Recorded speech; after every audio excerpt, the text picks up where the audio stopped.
د کې پی کې وزیر اعلی سہیل افریدي چې کومه د امن جرګه راغوسته و هغه جرګه کامیاب شوه.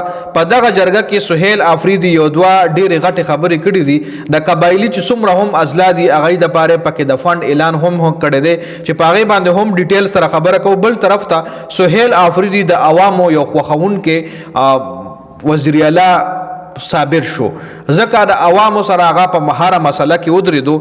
عوامو سره په عام لکه څنګه یو عام سړی عوامو سره ملاویږي دغه رنګ سہیل افریدي ریسنټلی په پیښور کې په عام سړکونو باندې په د غریبانو چې کوم علاقه ده هلته یا عام خلکو سره په بس کې یا په میټرو کې سہیل افریدي ټریول هم کو بغیر د پروتوکوله او د عام خلکو مسایل هم واوریدل.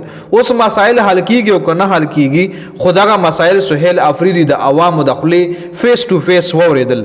نو په دې وجه باندې سہیل افریدي د کې پی کې د عوامو یو خوښون کې لیډر ثابت شو. راتلونکي ټایم کې سہیل افریدي څنګه ثابتېږي څنګه نه ثابتېږي دا به وخت ثابتوي.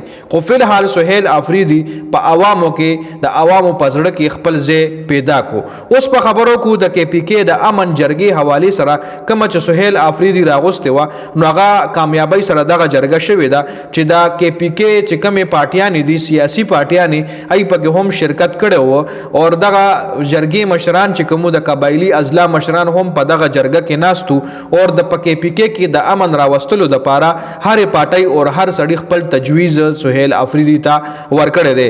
سہیل افریدي په دغه جرګه کې دا هم وی چې سیاستدانان له هم عقلمند وګڼل شي او سیاستدانان له هم د ملک اهم فیصلو کې شامل کړل شي.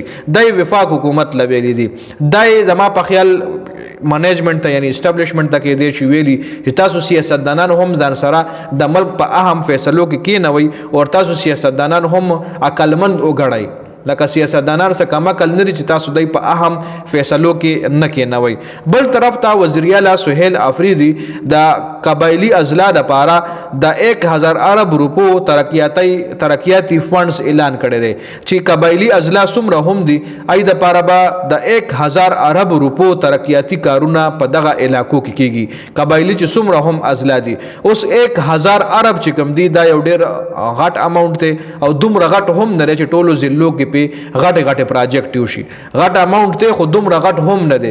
نو سہیل افریدي ته پکار دي چې فی الحال د 1000 روپو چې کم ترقیاتی فندونو اعلان شوی دی چې دا ترقیاتی کارونه الته وشي په دې باندې کار روان شي نو بیا دی ول د نور فند هم او صرف دغه قبایلی ازلا نه بلکې ټول کې پی کې چې کم دی د ترقیاتی کارونو په تمه باندې دي.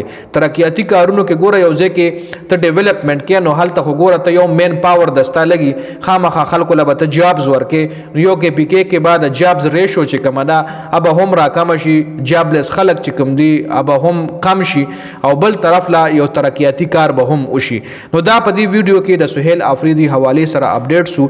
د ویډیو کتلو زیاته مننه. والسلام.